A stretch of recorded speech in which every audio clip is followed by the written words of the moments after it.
السلام علیکم ورحمۃ اللہ۔ بسم اللہ الرحمن الرحیم۔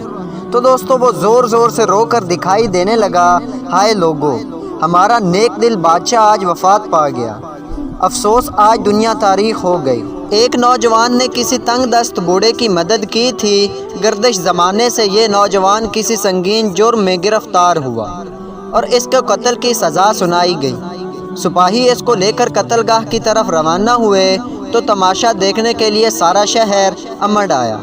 اس میں وہ بوڑھا بھی تھا جس کی مدد اس نوجوان نے کی تھی۔ بوڑھے نے اپنے محسن کو اپنے حال میں دیکھا تو اس کا دل زخمی ہوا، وہ زور زور سے رو کر دکھائی دینے لگا، ہائے لوگو، ہمارا نیک دل بادشاہ آج وفات پا گیا، افسوس آج دنیا تاریخ ہو گئی۔ سپاہیوں اور لوگوں نے جب یہ خبر سنی تو مارے پریشانی کے نوجوان کو وہیں چھوڑ کر محل کی طرف بھاگے۔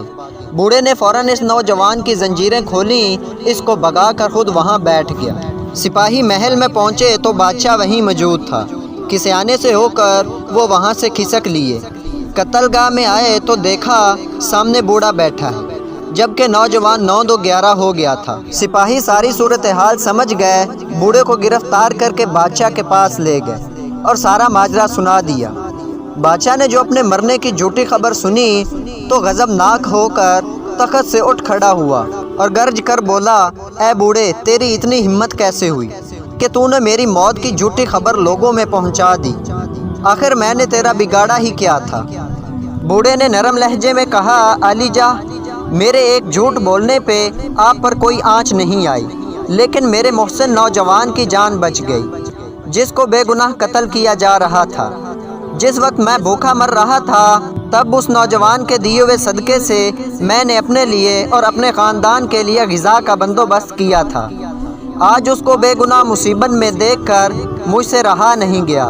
مجھ میں موجود انسانیت اور جوان مردی نے سر اٹھایا کہ میں اس کی جان بچاؤں، اسی مدد کی خاطر میں نے یہ حلیہ اپنایا۔ بادشاہ نے جب یہ سنا تو اس نے اس نوجوان کی تعریف کی اور اس مقدمے کو از سر نو تحقیقات کا حکم دیا۔ خوش ہو کر اس بوڑھے فقیر کو انعام و اکرام دیا۔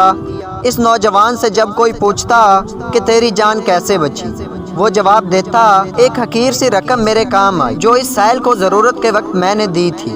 اس سٹوری سے ہمیں اخلاقی سبق یہ ملتا ہے کہ ہمیں صدقہ دینا چاہیے، صدقہ مصیبت کو ٹال دیتا ہے۔